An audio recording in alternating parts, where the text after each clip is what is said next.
Welcome back to Radio Melee. It's been about a month. We were on a hiatus between the last Golden Guardians Melee season and the current one, which is season 6, I believe. Is that right, PB? Yes, sir. Season 6, back in better than ever, back in business, back in beautiful. Yeah, we got some new, like a new little coat of paint.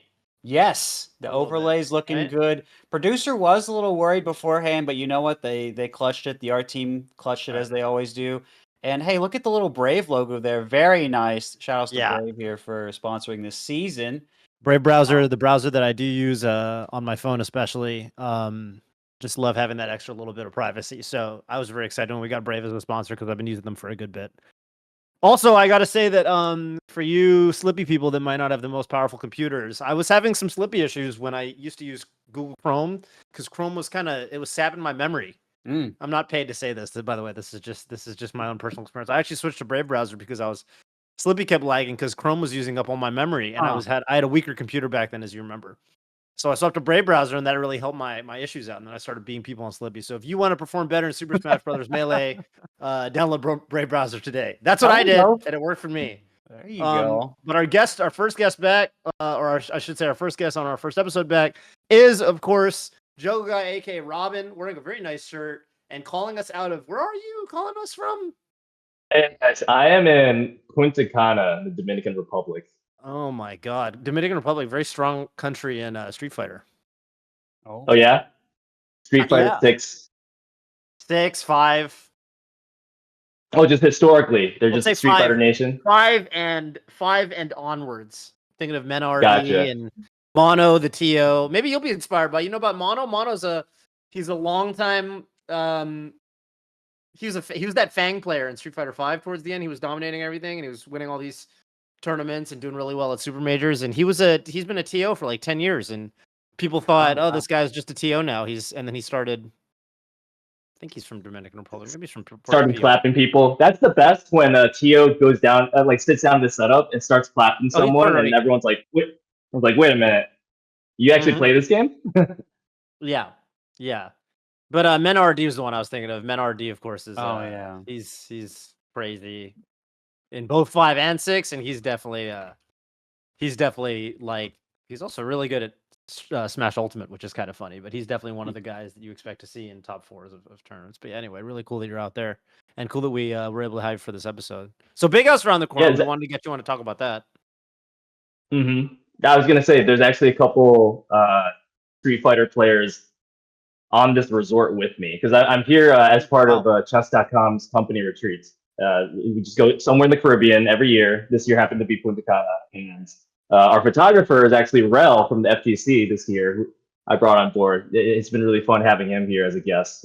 And I think slowly but surely, Smash and FGC has kind of started infiltrating chess.com in certain positions. So it's really cool that I get to be coworkers with a couple of those guys. I heard that thanks to Smash and the FGC, Double Elimination has finally infiltrated the chess world, and now people are playing. Nintendo will not shut up about Double Elimination making headlines. Like CNN writes something about player gets double eliminated, and Nintendo just goes crazy and posts it in all these Slack channels. I love it and hate it at the same time. Yeah, I've noticed that.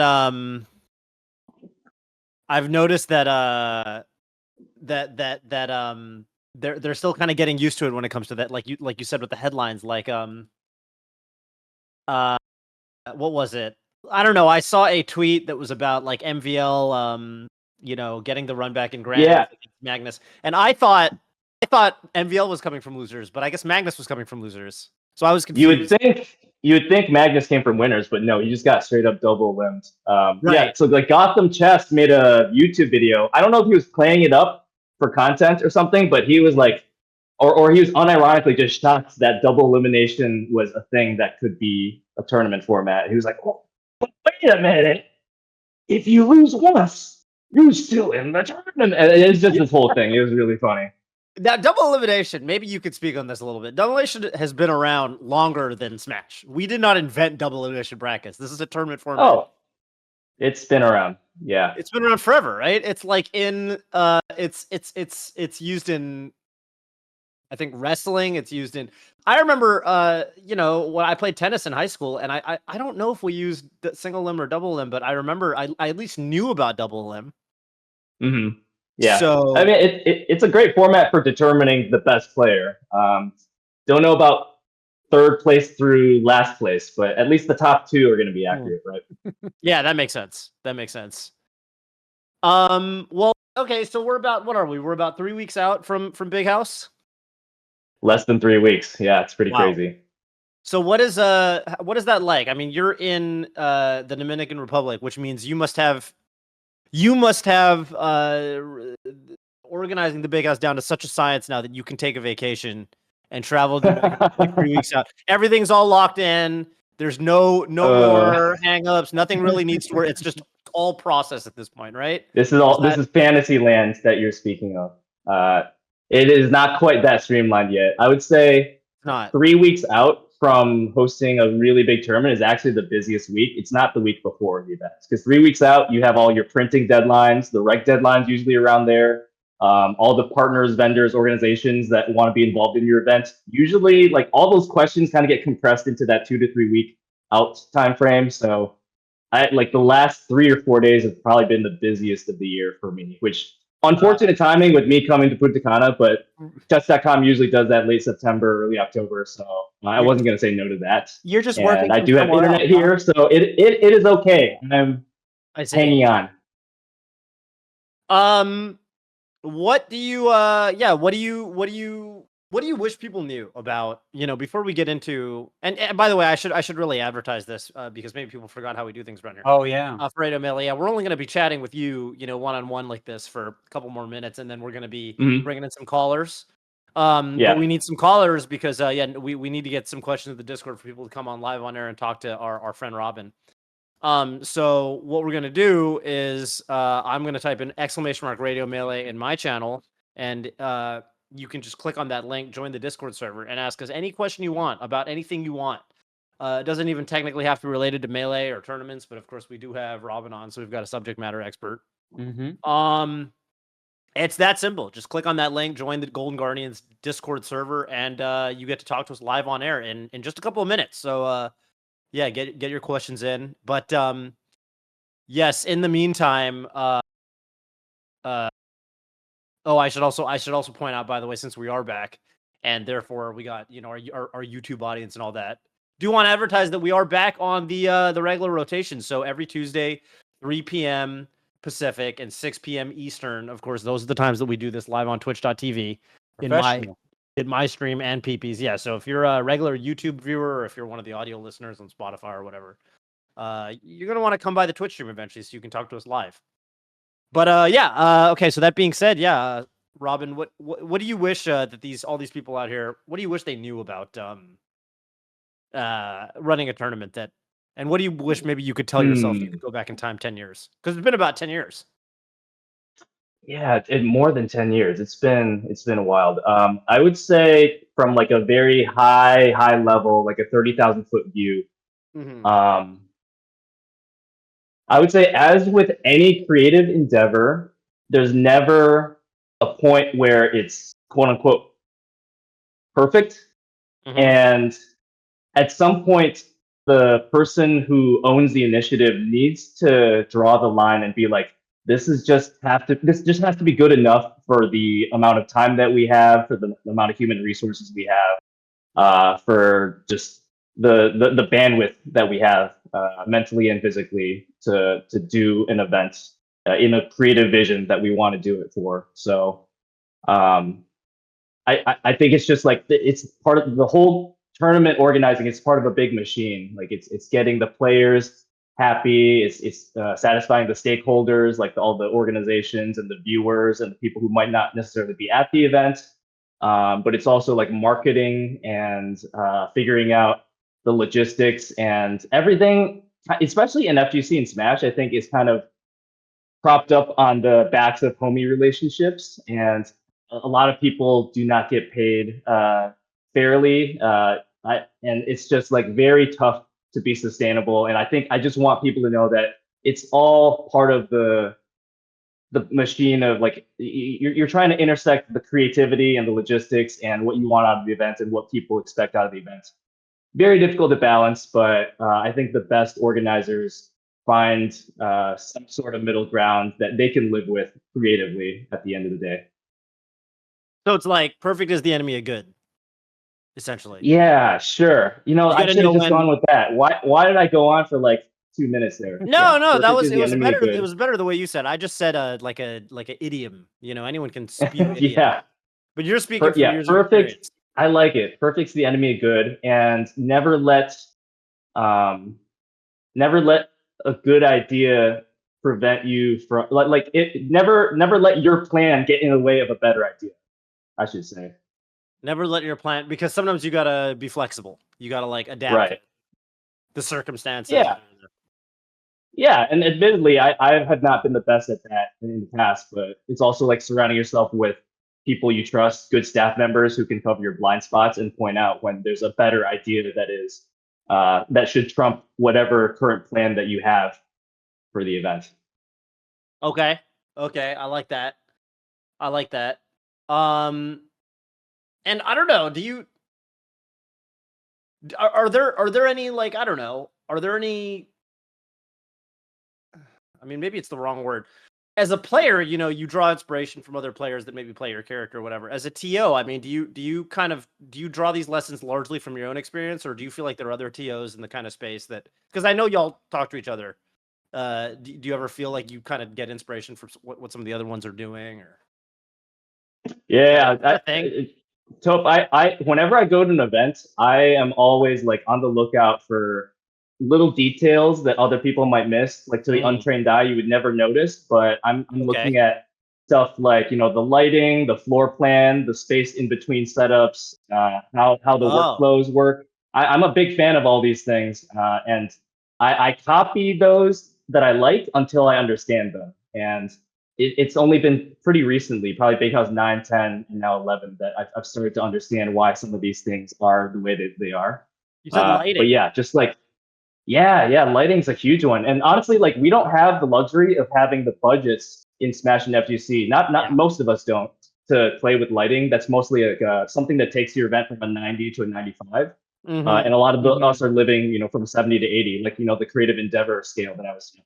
So lighting is huge. You know what's really funny? Some of the tournaments that I mean, all the big houses that I've been to, great tournaments, but some very memorable for having what I would consider amazing lighting, and some memorable for what I'd consider being kind of lighting that I thought I didn't really like that much. So in particular, Big House 4, legendary lighting. Oh my god, that Romulus, Romulus, I loved the lighting. It was like a little bit romantic, you know? Sure, yeah. You know what I'm talking about. And then Big House 5 and 6. I think I'm thinking Big House 5 and 6. I don't know if it was just because the ceiling in that venue was really low.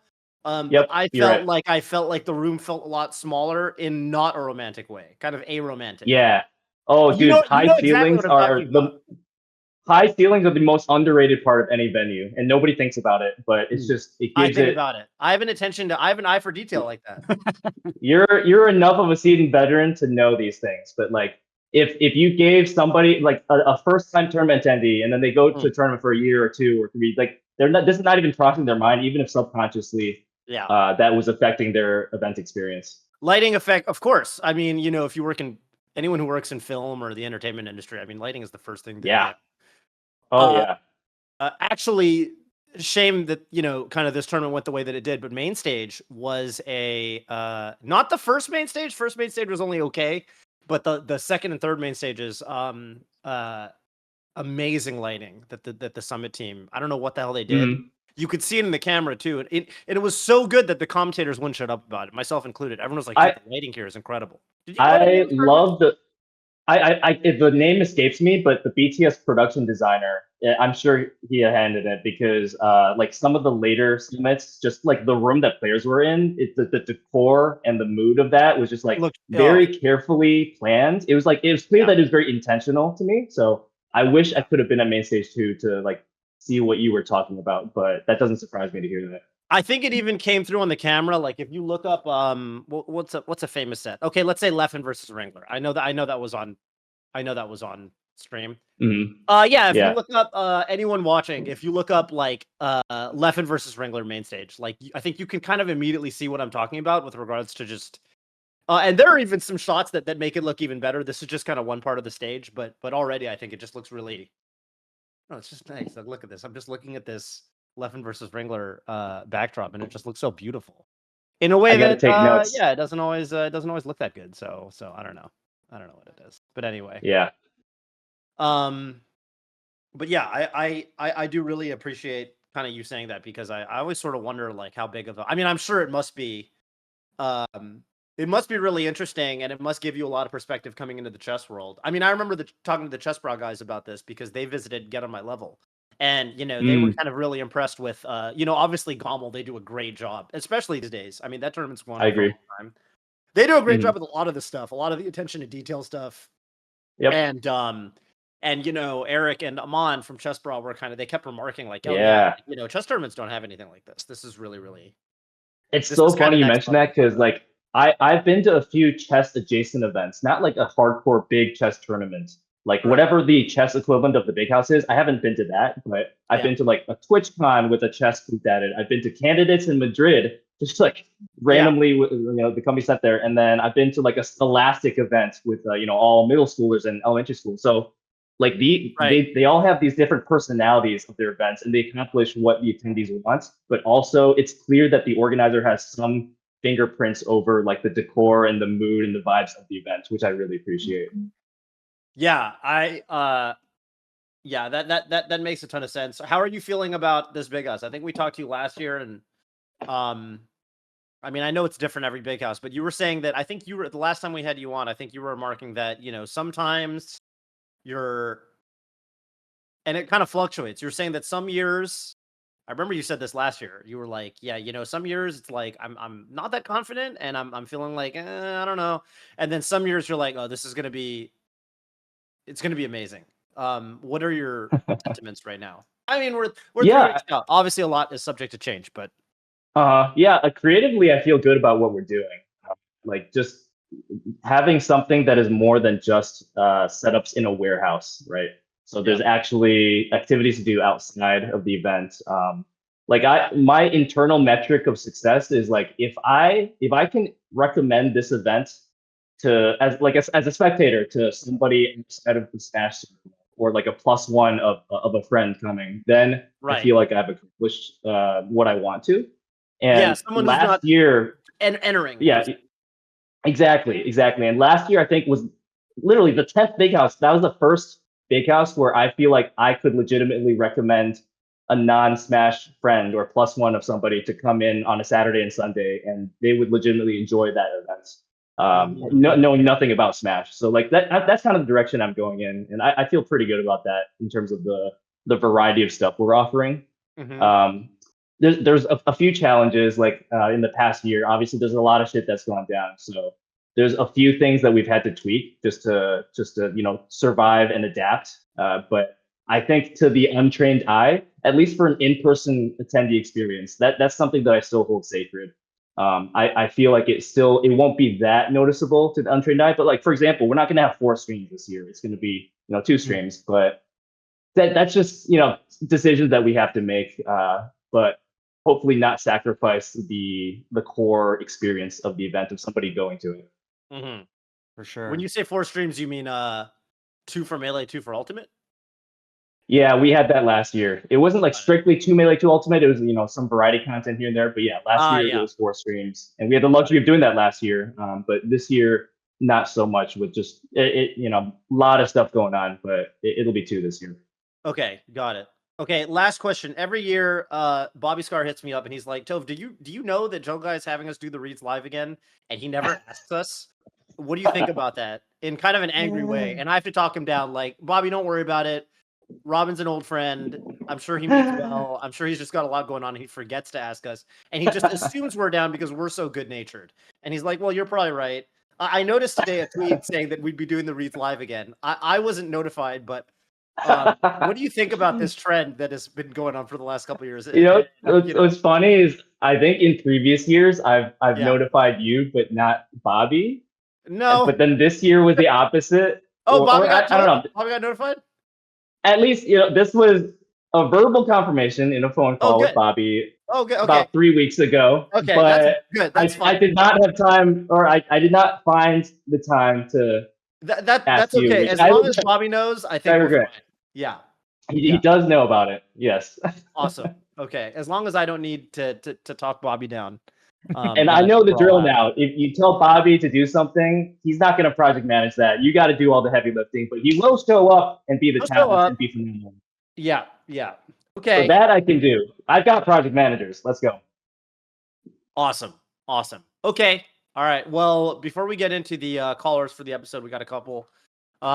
We do have a community voice to respond to. The last guest we had on from season, I guess it would have been 5, if we're keeping tour here.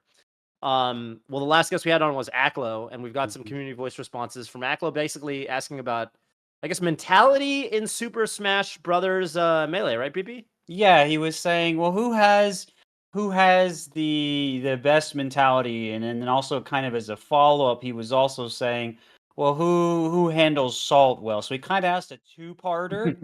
Those are related, right? If you've got a good mentality, you probably, to put things another way, if you don't handle salt well, then you probably don't have a great mentality. Right. It's hard to find someone who fills in column A but not column B, right? Right. 100%. And I think for our first answer here, we have Muck Manor. I recognize their name, so they've been commenting a bit. Shout outs to you. Yeah. And they said, I don't think I'd ever argue that he has the healthiest mentality, but I think Leffen might have the strongest mentality. Oh, here. There you go. So this might be a counterexample. This might be the rare... we found the edge case. Well, what's the meme? Like, man, literally too angry to die. Too angry to lose. Too angry to die. Yes. Yeah. Not many can do it. I would say it's a hard. If mentalities are play styles, I would say don't try this at home. Don't try to emulate this. Yes. I don't think most people can get away with it. But if it works for you, it works for you. That's actually great. Leffen's an amazing case study for this. I'm so glad that got brought up. Yeah, and we've got Muck Manor continuing on their supporting reasoning for their argument being not just because of the fact that he's gone through so many insane obstacles that were completely beyond his control, quote, the visa stuff, and not only managed to not give up, but also remain an elite level player, which is insanely impressive, but also because he's an anomaly in the sense that people as prone to saltiness, both in frequency and level of salt, as he is simply shouldn't be able to get as good as he's gotten at the game. This comment continues by saying he is such a salt lord and is so prone to complaining about things, and that kind of attitude basically never pairs itself with actually reaching the top level of play, but somehow he's made it work. So his brain is just built different, I guess. What a comment. Yeah, I think for somebody like Leffen, he needs to feel like, because I've thought about this, and I think with Leffen, like, he needs to feel like at the end of the day, the deck is stacked against him, and he's the one that has to do all the hard work. Like, that's like what he needs to believe. So he needs to believe that, Fox has to work really hard, which, depending on what we're talking about, I guess he does. Got to push a lot of buttons, and or Happy Chaos and Strive or whatever. He needs to believe that at the end of the day, he's got to rise above and beyond and take his gameplay to the next level. Otherwise, so I feel like for him, when he complains about, Jigglypuff or Marth or whatever it is, it's like at the end of the day, what he's doing is he's setting himself up to say deep down, like, well, then the only thing that I can do is just play even better and work even harder. And that's like what motivates him. Whereas I think a lot of people that get salty, and a lot of people that get that blame the matchup or the game or whatever. I think a lot of people like that, they just give up. It's like a way out. It's an excuse. It's an excuse for them to give up. But for Leffen, I feel like it's like he finds a way to use it as a reason to work harder or to play harder, which I think is not what most people do when they get salty or. This is fascinating. I think there's nuances to salt. Okay, the salt could be like a toxic trait, or it's like, okay, I can't do it. You just kind of collapse. Okay, you're just overcome with bitterness or resentment. Like this, the world's against me. I can't do it. Or you could be, do what Leffen does, or like some of the best athletes in the world. I don't like Michael Jordan. I just like, this is an intense motivating factor for me to win next time, and try to be salty in a healthy way, if that makes sense. I think Leffen does have some elements of that. I can also show you, for what it's worth. I'm pretty sure I can show you there are some players in Melee and Ultimate and fighting games where they become less toxic, but also they seem to start performing worse. And I think that's because for certain people, they get to where, like, it almost feels like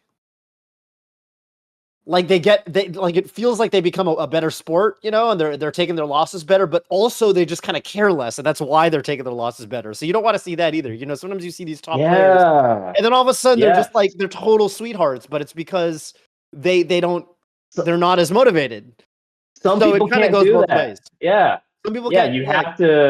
You have to be like the obnoxious personality if that's what you've been your whole career. And the moment you become a little bit too nice, there's some trigger inside you that you're not pushing yourself competitively at the highest level anymore.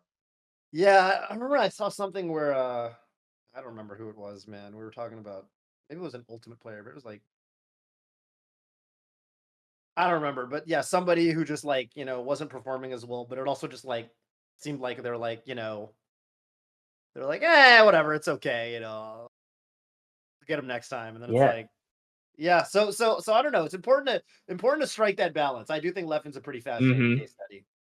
Yes. All right, let's read that next response from Dragonstar9125. If we're counting retired players, the player with the best mentality is PP by an extremely long shot. There you go. That's me. Yeah, if that's cheating, probably Zane. And as for a healthy level assault, I'd say you should probably stop right about when you start disliking players. That's true. For the characters or playstyles they play. Hate on Falco as much as you like, just don't start hating on Falco players. Yeah, that's very important. Very important line to draw. That a subtle but important difference. I agree. Yeah. Yeah, keep it in the game. Keeping it in the game, very important. And I mean, anger, I mean, like you guys were saying, if you're angry and you're directing that at people or circumstances or whatever, then it's one thing and it's not helpful. But if you're angry and you're like, oh, I'm going to change things because I don't like it and I'm so angry, it can work. So I think it's about how you use it in a lot of PP, I got a kind of a personal question here is, speaking of salt, I can't help but think of this image of you losing to Javi at Apex that one year. Yeah. And that's probably the saltiest I've seen you. But since then, just like going through my quick Melee historian time chamber here, I think you very rarely got upset by anyone. Was there something that you learned from that kind of recalibrated what salt means to you, or like what you learned from being surprised like that?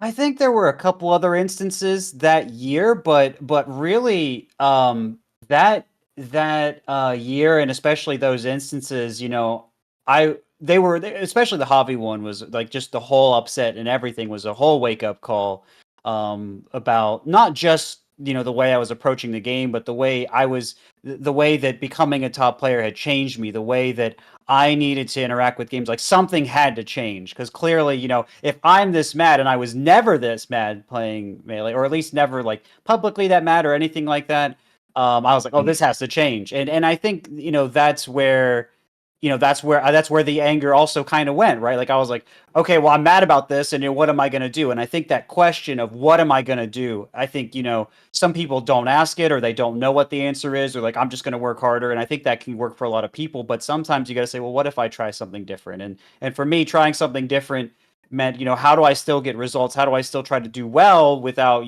having this be involved? Because for me, at least, the anger was definitely a detriment. So I didn't, at least by that point. Because it got to the point where it was, making me look like that publicly, right? That was not helpful. Gotcha. Yeah, that makes sense. Yeah. And then for our last question, we have Will Robinson 6651 saying they're late, but it's okay. Their answer is J-Mook is an obvious lock for healthiest mentality. Amsa and Leffen coming up twice here, have very effective mentalities, but they also seem to be life-shorteningly stressful. What is Amsa? I'm not sure. I mean, maybe he gets like kind of frustrated, but I feel like he lets it pass. Maybe this is like very recent Amsa with the whole Fox thing. Maybe.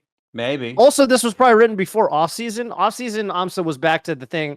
Amsa, I think he's gone through waves. Amsa at offseason was smiling during every single set. Kind of felt like old Amsa again. Yeah. So So, I guess it's hard to know which specific AMSA they're talking about here. I feel like you get so many different flavors of AMSA. It's true that AMSA's been complaining about Fox a lot recently, so. Yeah, I mean, I feel like for even despite that, I feel like he's been pretty good natured about it. So I'm very surprised to see that there is anything against him on that. But it's interesting that people are saying that. Maybe there is more there that I haven't noticed. But regardless, moving on with this answer, there are also honorable mentions to Polish, Sunsei, Magi, Joshman, Triff, Lot, and Kadoran, as well as Aklo, who seems really composed all the time that this player watches him, despite what he has shared here. Healthiest amount of post-loss salt has to go to Magi. Her frustration always seems to perfectly mirror what viewers feel or what other competitors might feel in her situation. No more, no less. Not sure how she does it. Yeah, she's pretty tuned in. Yeah. I mean, it's at the end of the day, I mean, I think there's two sides to it. It's what it's like we said with Leffen, right? I mean, there's salt and there's your mindset and all that, your post-loss mentality and all that, but also it's kind of knowing what's best for you, and like this person kind of alludes to, I guess, AMSA and Leffen. Again, I'm a little bit confused about the AMSA pick, but yeah, you got to know what works for you. Hopefully you're not raging and throwing controllers and kind of putting other people in danger. What was the original prompt? Was it best mindset or most effective mindset? Just best, healthiest. Best, I guess, but you can interpret best. Yeah, best is very difficult to interpret. I'd say like most effective mindset. Oh yeah, the Leffens of the world, way up there. You do what, like you said, Toph, what works best for you. Right. With that said, let's get some callers on. We got a couple people lined up, and our first caller in the waiting room that's going to be jumping in is going to be Jane the Bean. Where are you calling in from? What do you got for us today? Hi. I'm also Jane Candy Cane in chat. Been not a frequent, but I've been to both of your streams. I'm calling in from Niagara, Ontario side. Very cool. Very nice. Yeah. How are y'all doing today? Doing good. Okay. Pretty good. Good. So I'll get right to my question.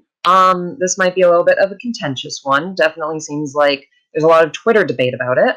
Mm-hmm. Since top 8 of the off-season looked like a typical top 8, even though it had atypical stages, how much do you think stages legitimize and delegitimize the skill of modern players? That is a super good question. This is definitely a point that I brought up. I actually just uploaded a video on my YouTube channel that everyone should watch and subscribe. But yeah, I was talking about this exact topic. I mean, I do ultimately think that there's this, not so much these days, but 10 years ago, you used to see this a lot. Where people on the internet who didn't know anything about competitive Smash, they would say things like, well, the top players, they just play Fox only Final Destination. If they play on real stages and with items, the way that God intended, the way Sakurai intended, then maybe we'd see more variance in tournament results. I think what we always invariably see is, no, if you turn on weird stages and, silly stuff, it turns out that the best players are they're just better at adapting to those circumstances. And so, if you look at, for example, I was looking in this video, I believe, and also on stream, we're looking at the results of, for example, Melee FC 10R Legacy, which was a tournament. It was probably the last major that really featured these stages. To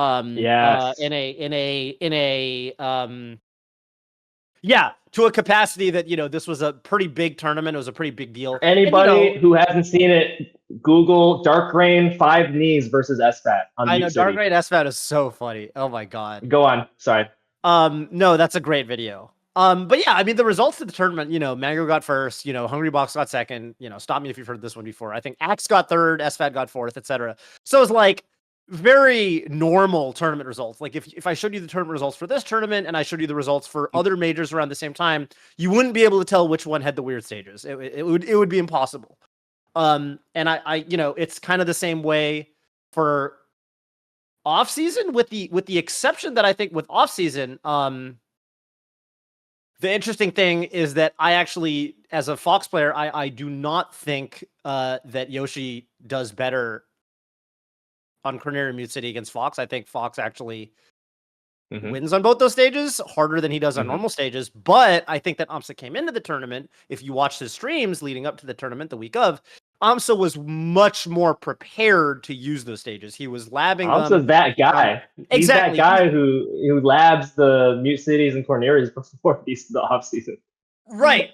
And Amsa, that actually plays to his strengths. I've said for some time now that I think Amsa is one of the best players in the game at labbing. He's very good at finding weird setups and unique kind of interactions.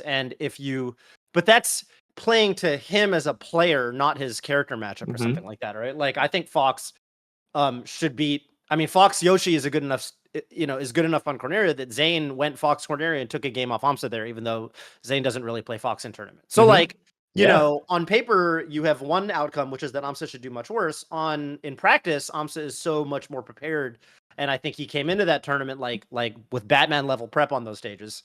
To me, that's just very poetic. I think that he should be rewarded for that. I think if you're coming into the tournament playing to win and saying, "Hey, there's a different rule set. There's an interesting rule set this tournament. I'm going to use that my advantage." Like, I think that should. Like, that's a top player skill, and I think that you should be rewarded for that. So to me, that doesn't delegitimize the tournament. And also, if you look at the results outside of, that if you look at the overall top 8, I mean, Mango's in top 6. Top 6 is like Mango, Cody, Zane, Amsa. Like, it's very normal. It's not like those stages aren't gonna suddenly help you get an upset. If anything, I was very impressed that Salt was able to beat Hungrybox, even though Salt had to take a 3. Salt apparently didn't know that she got a ban, so she got 3-stocked by Hungrybox on Mute City and still won the set. So, Mute City and Dreamland to deal with and still won? Dreamland and still won the set. That's wild. And that set might not count for the rankings, which is insane. I think it should count. To me, it should count double because it's like probably twice as hard as beating Hungrybox normally. So, I mean, I don't think... I mean, I think this is, I think there's different takes on it. But I mean, I will say that, I mean, I don't think that we need to count, if you run a tournament with kind of offbeat rule set, I don't think every tournament needs to count for the rankings. I think that's kind of, Robin, you're coming from chess. You know how it is. Like, in chess, you have you have your classical rating, but you also have rapid rating. Fisher random. We have Fisher random in chess, and Hikaru and Magnus are still in the grand finals of Fisher random. Right. But and it doesn't count for the rankings, but it also doesn't really need to. You don't need every single tournament to be the exact same level of, holiness or whatever. I think you can still have tournaments where top players show up and duke it out, and it's legitimate in that the better player is usually going to win, but it also doesn't need to be treated with the exact same level of legitimacy from, let's say, the rankings perspective. I mean, I think that, you can have your cake and eat it too there. That's my take. I'm going to go even a step further than yourself. I think not only do these stages not delegitimize tournaments, I think it can actively benefit. I don't know what the right word is, benefit, or it can like uplift something. It can provide more insight into how top players can problem solve in creative ways that think more highly of these top players that you wouldn't if you just saw the battlefields and Dreamlands and Phantoms every tournament. So, like, the extreme example is if you go to Hyrule Temple on 64 and you have the 64 players doing the combos off the walls and everything. But like for Melee, I honestly think introducing a little bit of variety, it doesn't have to be every tournament, but I would love to see like an equivalent of the FC back in the day where, like once or twice every year, there's a little bit of a shakeup in the stage list, and we get to see the top players problem solve in creative ways that we haven't seen before. I think that's a beautiful thing that can be very entertaining to spectators, but also not so disruptive to the players if presented properly. Right. Yeah. No, that makes sense. And it's funny because I just feel like a large part of this question about legitimacy or whatever is kind of motivated by the fact that there's rankings these days. But I don't know. Back in the day, before rankings were so prevalent, I feel like this viewpoint was less uncommon. Like, I feel like it was pretty. Yeah. It wasn't that hot of it. I'll put it this way: it wasn't a particularly hot take.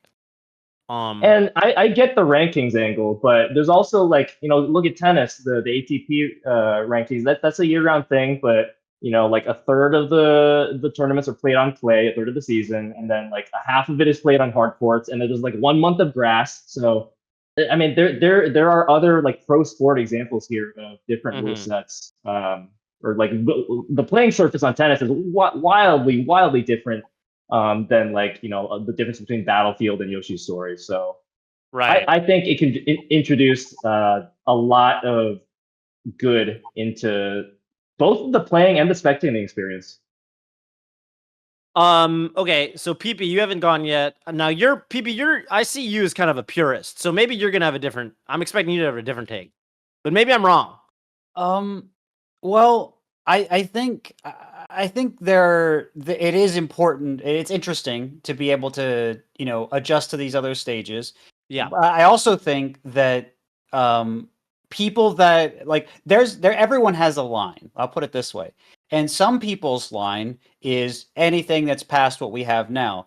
But, if we go far enough, like pretty much no one wants to be playing on Hyrule Temple because that is going to just be delegitimizing skill, right? Because it's just about, can you get a lead and then run away with your character, and then 99% of the cast and depending on technicality and whatever, 99% of players can't do anything about it, right? And so that's uninteresting. And so depending on where your line is where this would delegitimize or not. And I think so many people are just accustomed to the rule set being where it is, and I think some of these other stages that we have maybe haven't been stress tested enough to where we could maybe make a more accurate modern assessment, which is why I think experimenting would be interesting. But I don't outright think say Mute City and Brinstar and whatever are necessarily stages that are going to delegitimize skill. I think especially Mute City doesn't seem like a stage where that would happen. Brinstar maybe. Well, I need to see it a little bit more, but yeah, love Brinstar. Let's go. It's an interesting, and lava comboing is hype. I'm a lava combo enthusiast. I think at least that part's cool, right? And so I think testing it would be great, and I also think where everyone's line is really important. Right. Like for me, I wouldn't want items in tournament. Right. 100%. And so I think finding that balance where we and there's also, I guess, one other thing I want to mention real quick is if you unban a lot of stages that are currently in the game, it just gets more people will get more incentivized to play Fox if they don't. So it becomes more about how good is your secondary Fox, and then you start testing for how well can you play multiple characters and things like that. At which is its own thing, and maybe that's good, and maybe that is a thing we want to select for. And I don't have the answer to that. Those are just interesting things that we want to think about as a community. And as a player, I tend to prefer solo maining, but I also can see the real value in playing multiple. So I think it's an interesting discussion, and I'm glad we are seeing at least some attempt to look at that in modern times. We haven't seen it in so long. Yeah, that makes sense. I mean, yeah, I'm with you on the Fox secondary example. Like I think in Brawl, for example, that yes, I think we really saw that with Meta Knight. Yes. Yeah. Where Meta Knight was kind of this. Meta Knight was really insane because I think Meta Knight had the Jigglypuff strengths, but also the Fox strengths. Like Meta Knight had both, and the Mart strengths, and the Mart. Yeah, we don't want. If the character metagame suffers as a result, we don't want a complete homogenization of that either. I was describing. I say this, but who are we to say, right? But this is like a game design question, and more it's not like there's one way the game was intended to be played, but I think we have kind of this mold of what we expect, and there's little plot twists that can be thrown in, but it can't be too drastic. Like PP said, there's a line that has to be drawn somewhere. Yeah. To illustrate the Meta Knight point, by the way, I was on stream. I was describing this thing. I played Hungrybox and a bunch of friendlies on Mute City and Corneria. Well, we were playing on we played friendlies for an hour, and we were playing on a setup that had the off-season stage list. So we played a few games on Corneria and Mute City.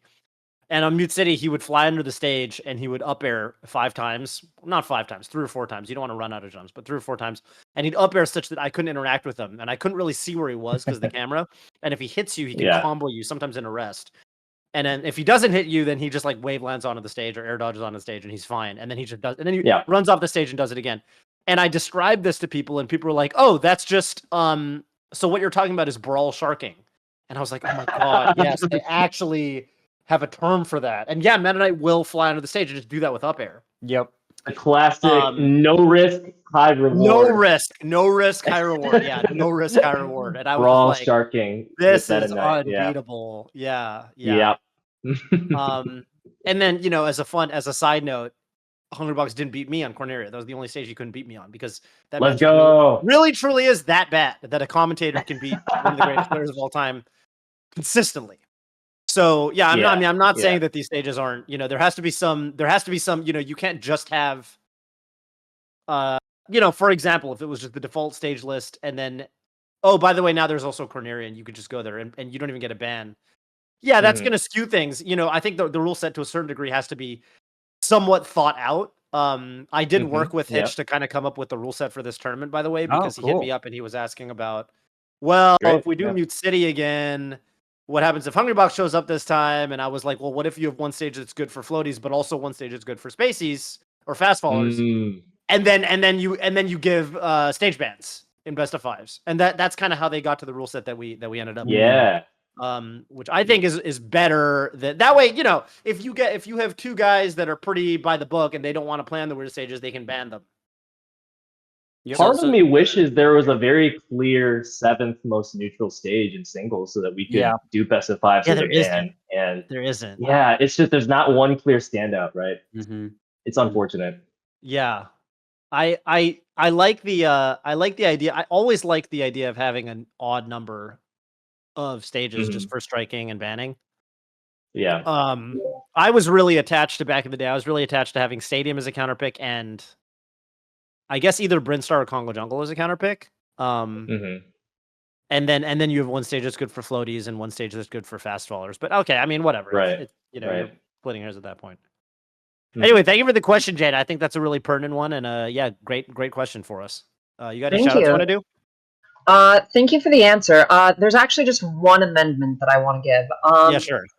Juggleguy, on a scale of 1 to 10, with 1 being a very little and 10 being a very lot, how much do you think legalizing Kongo Jungle in doubles will change the results? And we're talking at doubles too, so that's another kind of wrench thrown in. From 1 to 10, I would say maybe a 2. Okay. I mostly am with Toph here. I think the top players will problem solve better than the mid-level players, who will problem solve better than the low-level players. And over the course of a set, I really don't think. First of all, in a best of 3 set, if someone really hates it, they can ban it. And over the course of a best of 5 set where they can't ban it, I think the results will still play out because there's just the sheer amount of that many stocks to take, and you have 2 versus 2 instead of 1v1. It's not like a Evo best of 3 where you can just kind of steal a set right there. I think the results will not really change. But then it's still enough little variety thrown in that I think it would be a fun talking point without being too disruptive to the players. That's kind of like in a nutshell.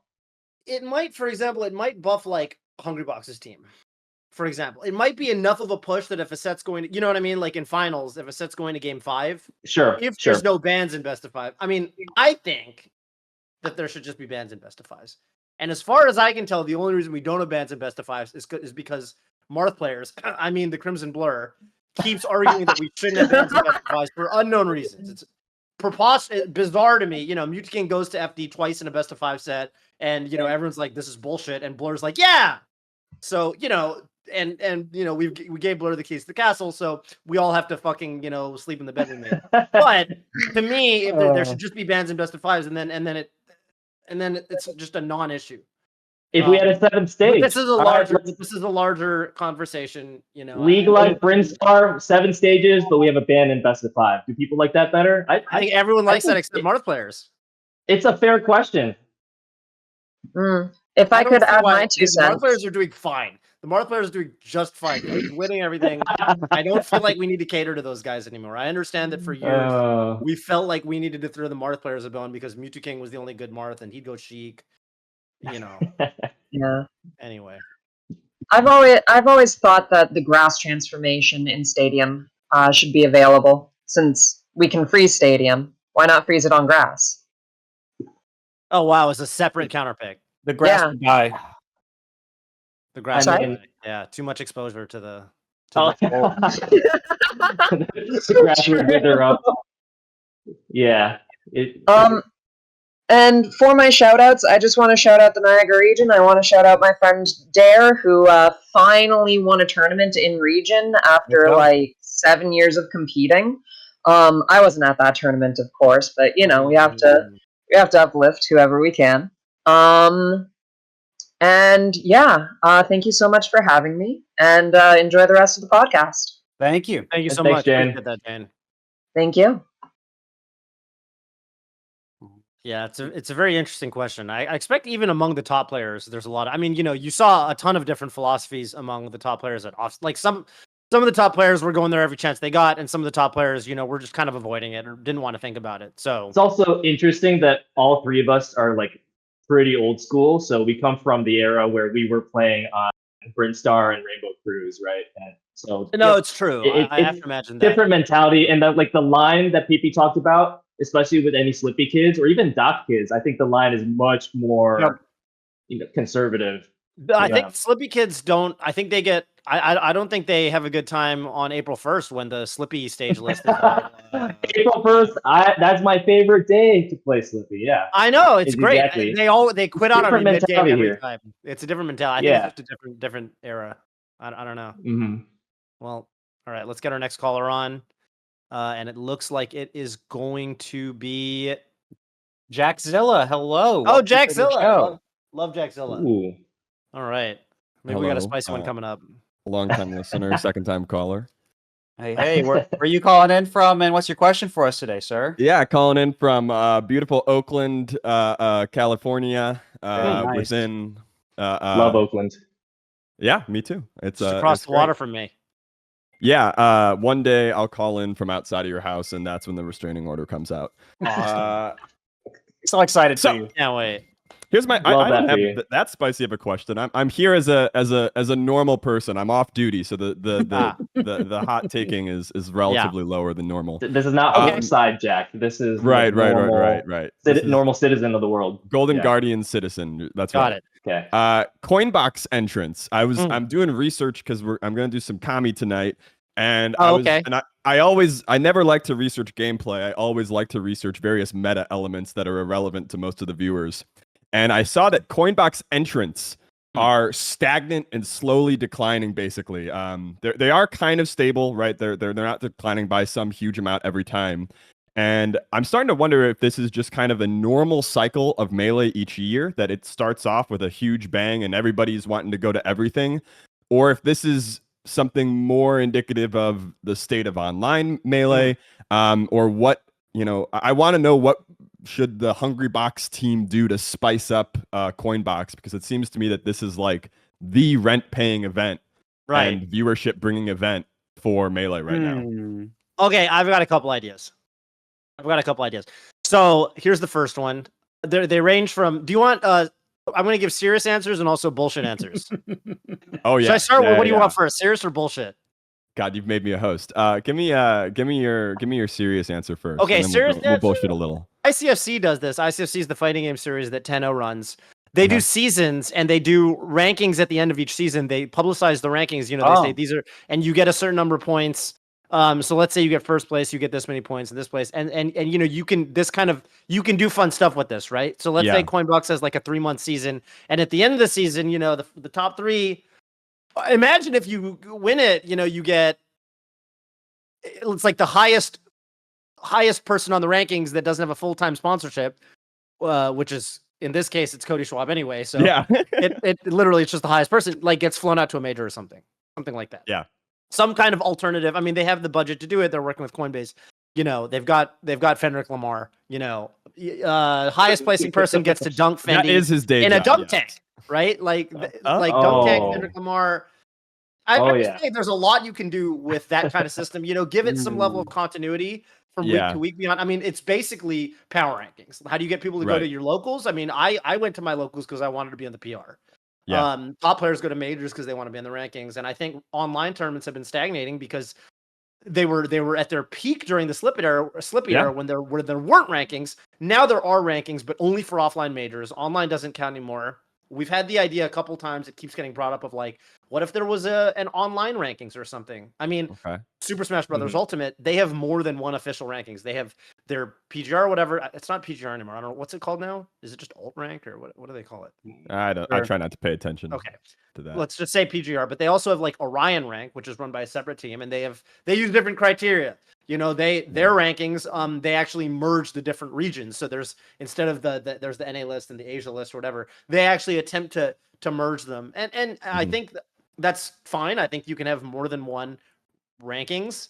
If there was some way to enter an online tournament and actually feel like this is counting towards something more long term, I think that would actually incentivize people to enter more. Yeah, I think Hungrybox personally should fly to the house of the winner of each Coinbox every time. With Fendrick Lamar.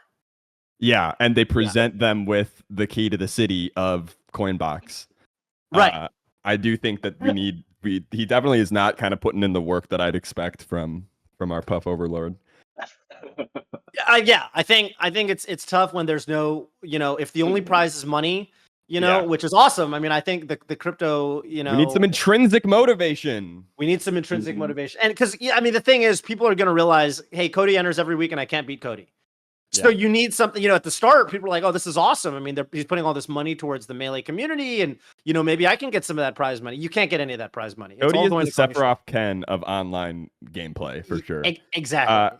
I did have a second topic, but I want to make sure you all hit this one before we end it. But okay, you want to hear my other idea? Yes. Yeah, I think right now the prize is it just Bitcoin? Like what? No, it's cash. Is it cash? Yeah. I have a cost per competitor rating, and the thing is there's all their events where they put a bunch of money into it. Their cost per competitor and like per entrant shoots up, and like they're not actually getting a great return. And the most recent $6,000 one, the cost per competitor was $21, which is like a lot to sink on a marketing thing for crypto. Like that's not even including the cost of staff or commentary or anything. But I don't know what they're putting into it besides that. Well, I was thinking lean into the crypto thing. Like if you win a Coinbox, they invent a new shit coin after you or something, or Cody more better crypto. Yeah, maybe the coin is pegged to your performance in the event. Yeah, there you go. See that'd be psychotic. Now we're really going places. We could get some crazy market manipulation in the lower bracket. Oh my god! Oh my dude! Yeah, now you're talking my language. I think it would have been easier to do crypto's kind of been on like the whatever the opposite of the up and up is. I guess the down and down. The down and down, baby. So I think it's harder to come up with these sorts of humorous crypto solutions these days. Unfortunately, it's just like everyone's like, eh. But yeah, if you asked this question like a year and a half ago, oh man, I mean, we could have gone for like 20 minutes. Yeah. Okay. The other question I have, unless PPMD or Juggleguy, you want to jump in on how do we spice up the box? I'm sure Robin's got thoughts. Yeah. At least. I'm sure. Oh, man, I have thoughts, but I'm also not the right person to ask because I've hosted maybe like I think 0 online events my whole life. The one time I tried, I got my ass hit with a C&D. So yeah, I'm just thinking skill issue to be honest. Hungrybox has done 76 of these, and you couldn't do one. Exactly. I'm thinking of like what chess.com does with Title Tuesdays because those have been popping off for not like a super apparent reason to me besides like Magnus started playing in them. So I don't know, just like get some really good player to participate in it, but just for like that one event and market the hell out of it. Or do the Fendi strat where it's like you get to I would pay attention if you get to like not win the event, but something to do with like some prop bet kind of angle where the prize is you get to dunk Fendi in a tank. Yeah, if I'm looking at my data correctly, I do think the Plup event did have a little bit of a larger it did have more entrants. It did reverse the trend, but not by a ton. But yeah, I think that's an interesting idea. It's not gonna move the needle like a ton, but yeah, it feels structural, right? When I look at data that's this stable, this long, it feels more structural than intentional. Hungrybox, the victim once again of the universe's disdain. Yeah, that's the real. HBox is the the real victim here. I've always said this. Yeah, about multiple things. Yeah. Here's my second question. I'm curious for Juggleguy specifically. I talked to the Crimson Blur maybe 10% too much for what is healthy. And the Blur is my exemplary doomer right now. He is the jaded XTO who his skin in the game has been limited over the years, and he looks at the scene in front of him and despairs. Okay. And I'm curious for you if you have felt that despair creeping in around the edges, and if not, are there new TOs that you look at who are kind of like, well, if I have to tap out, these are the people that make me feel comfortable taking my break? Oh man, so the despair thing, I think I think Blur would have a different take on it if he was like exercising his creative muscles to host his own event more regularly. This is not like I'm not throwing shade at him. It's no. I've talked about that exact thing. Yeah. It's like, you know, when a movie director doesn't do anything for 10 years, I don't know. It's just there's something about you gotta have your feet on the factory floor, and sometimes it doesn't sound the most appealing, but being there, it will like reinvigorate some sort of creative juice in you. So like for me, I host these events and I want to try something that I haven't done before and see if I'm up to the challenge of like managing the personnel and the logistics to accomplish that. And I think if you're just kind of sitting on the sidelines, not going through that, it can be hard to see the benefits of like going through, you know, pushing the mental capacity to the limit like that. So I'm not a doomer, but I do acknowledge that a lot of things have changed in the scene. So sure. It's just different. Who are the new TOs that you're looking at as like innovators or people that you're excited about? Because I'm trying to get them more clouded is what I'm doing here. New TOs. I don't know what your definition of new is, but new to the average viewer. Like Juggleguy is, you got like 15 years of people are used to being aware of Juggleguy.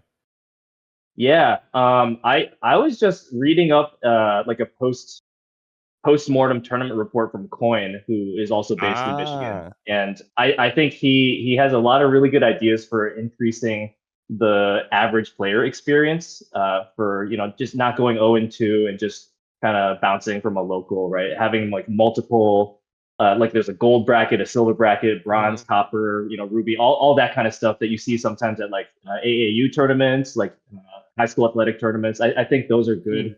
And it's hard to do that if you don't have like the right setup utilization plan, because that's always kind of the limiting reagent. But he manages to do it, so I would say he's got a lot of good ideas. There's also the creative side though, because like I think he right now is a really good logistics mind, and having all that planned out and putting the tournament in a position to give people, you know, the optimal number of sets or the optimal playing time.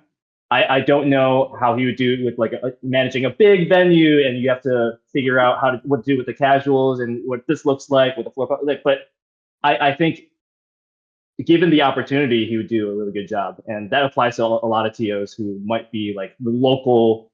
You know, they're grinding the locals and regionals, and you just got to give them opportunity. Like Chelsea from Michigan is another example. I think she's been doing a really good job, and she's going to be the head melee TO for Bakehouse actually. In fact, so these are the kinds of opportunities that I like to see people have to like let them flex their muscles a little bit. And I think the creative side is so important. You can't just bury your head in the sand and crunch numbers logistically.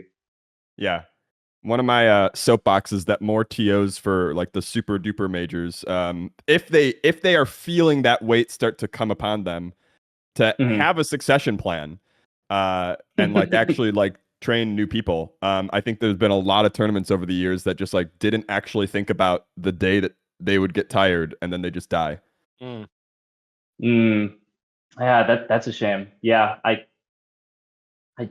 I don't know if we're sophisticated and mature enough to have like, you know, coaching trees or like TOing trees fleshed out. But that's a good thought. I think it's easier for smaller events. Once you get to a certain scale, you're talking about But if you were if this was a true CEO in a business, the board of directors, the stockholders would be like, "You're telling me the whole thing falls apart if the CEO gets hit by a truck tomorrow or wins the lottery and leaves this, behind?"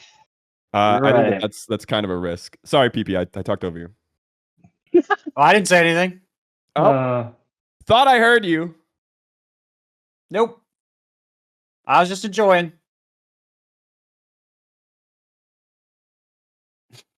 I'm gonna let it sit. Yeah, that's kind of where I was at too. No, I think that's very insightful, Robin. And I hope that we get there eventually with. I mean, I feel like for certain tournaments, I don't know. I'm thinking of like Combo Breaker. At least that's more of an FGC thing. But like Combo Breaker's got Rick, but it also was like Curly. There's a lot of tournaments where NorCal's with Genesis. I think this was the first year where Contra and I think it was. I don't know if it's Contra Jade or just one of them, but like Sheridan wasn't the. I'm struggling with the terminology here. Sheridan was still the head, but they were the head bracket people. They're sharing accountability, starting to delegate, right? Whereas Sheridan used to be the head. Now Sheridan is more, I think. And Robin, you can correct me if I'm wrong. Right. And so he's still kind of got a hand in a lot of like the business side of things. But when it comes to literally making the tournament progress, that kind of responsibility has passed. So maybe with Genesis at least, maybe that's happening a little bit. Yeah. Yeah. And like for example, I can tell you that I have not touched the seeding at a big house in like 5 or 6 years. Nice. That's I'm so hands off on that now. But the stuff that I enjoy more now is like, sitting down with the editor of a trailer and making sure like the shots that we had from our B-roll last year line up with what we want to promote this year. It's just stuff like that, right? So I think eventually people find the lane that they like to sit in, but it's also good to have your fingerprints all over the rest of the organization too. Yeah, that's so real. Makes sense. I love trailers. Well, thank you for your questions, Jack. And any shout outs you want to do before we let you go? Shout outs to the big house, shout outs to Juggleguy. When we were just starting with Full Bloom, we would message Juggleguy like anytime we had any question about anything. I think it's very good to just have no ego about these kind of things. Just be an idiot and ask. There's a lot of people in Melee that help you out.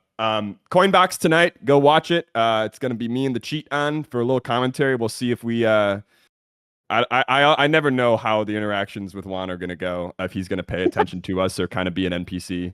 And then the big house. We're gonna do 4-side big house. It's gonna be a great time. I'm really excited. This will be the first time I've gone in several years, so I'm excited to kind of come. Yes, let's go. Have fun. Excited to have you. Yep. All right. Thank you so much. Have a good one, gamer. Thanks. Bye, gamers. Yep. Amazing. Well, yeah, great episode. And I think I guess the only thing left to do really is to ask you for the community voice, our first community voice of the new season. So yeah, something for everybody out there. Okay. To answer in the YouTube comments. It's a little bit off the wall here. I was listening to a podcast about like a movie podcast recently, and a really interesting viewer question came up with who's your favorite non-living, non-organic movie character of all time. So I'm who's your favorite non-living, like non-organic? It can't be like a tree. What do you mean by organic? It can't be living. So it's be like a robot, it has to be like Ultron. Yeah. Right. Like in a live action movie of all time, favorite non-organic character. It can't be a human. It has to be like a robot, like a mechanical character. Correct. Can't be a human or any living thing in the C-3PO. It could be C-3PO. Yes, it could be. It could be R2-D2. Yeah, exactly. Okay. And I was wondering, is there a Smash equivalent of this? Who's your favorite non-organic Smash character? community figure of all time. That's my question. I get it. So Mewtwo King. that doesn't count. He's not a robot, actually. Well, you don't know that. Unless, I don't know, we could all be living in a science fiction movie and he's just like a freaking android. I mean, I've seen him play your fox, so. Oh, okay. We almost made it without mentioning it. It wouldn't be an hour of melee content with Scar or Toph without Jugglefox coming into the frame. Was that like the longest setup for me to make that joke, or what just happened? Like, what? I just got long conned into talking What do you about mean by non-organic melee Smash community figure? Who among us is not organic? It can't be a human being. It can't be a human being. But just get creative with this. Who is your favorite non-living, non-organic member of the community? It's like a Smash community figure of some sort. I see. Okay, I have a real answer then, besides Mewtwo King, which is funny. Yeah. My answer is is it Little Mermaid? But it's that CRT. It's the CRT that every region has. It's either yellow or pink, and played a lot of good tournament sets on that CRT. I see it at every major. Yeah. It might be something at the Gaming Gen warehouse that just goes to every major, I think, as like the 65th setup, because that's the only one they have. The Disney Princess Pink. Yeah, I know the exact one. Analog CRT. That's my answer for this question. Beautiful. That's a great answer. Yeah. It's got like hearts on the top, you know? I know the one. Yeah. I know. Oh, all right. Yeah, great question. Excited to see what people come up with. I mean, this is going to be a challenging one for people. So. Yeah, good luck out there, YouTube audience. We got a good one for you today. Mm-hmm. All right. Well, I guess that's going to be about it for this episode. Thank you again for coming on, Robin, for our first episode back, and we will see everybody next Tuesday, same time, same spot on the dial. And with that being said, this has been absolutely. And I'll see you in about 3 weeks. Hopefully, some of our listeners will be there as well. At the Big House. Yes. Which one is this? Is this 11? Number 11. Let's go. My God. We'll see you there. And with that said, this has been radio. Go ahead. Ends tomorrow for Big House, so get on that. Oh my God! Tomorrow? What time? Tomorrow night. The video comes out. Okay, so tomorrow night. By the time you hear this, you gotta hurry if you want to go. Wednesday night into Thursday morning. That's your last chance. Okay. Hey, can you put me, Robin? Can you put me in the Street Fighter 6 bracket? Yeah. So I don't have to pay for it. You can do that for me? You and Scar, I think, are both in. Put me and Scar, and put me and Zeke. Wait, Zeke, are you going? Zeke's in the call, right? Zeke, are we going? Are we teaming? Zeke, you have to unmute. Zeke, he's not. Zeke, you have to unmute. It's during the content. I don't think he's gonna. No, Zeke has to unmute. Hey, are we teaming? I'll be there. I'm down to team if you are. We can run it back. Okay, Robin, can you put me and Zeke in the doubles bracket? And seed us. I will do this. I will seed us the way you would seed a team that beat some strong teams to make top 32 at the previous Big House, which we did. You can look at the strategy. We made it to top 32, so you should seed us with that in mind. Not for our sake, but for the sake of the teams that we would upset otherwise, okay? We'll schedule you in a way that you don't get DQ'd. I'm so sorry about that. It's fine. It's not a problem. Don't worry about it. Now that I said all that, we're going 2-0. I'm sorry to break to you. I fucking jinxed it. So hard just then. Yeah. All right. Anyway, I think that's about it for the episode. Again, see everybody next week. And this has been Radio Melee signing out.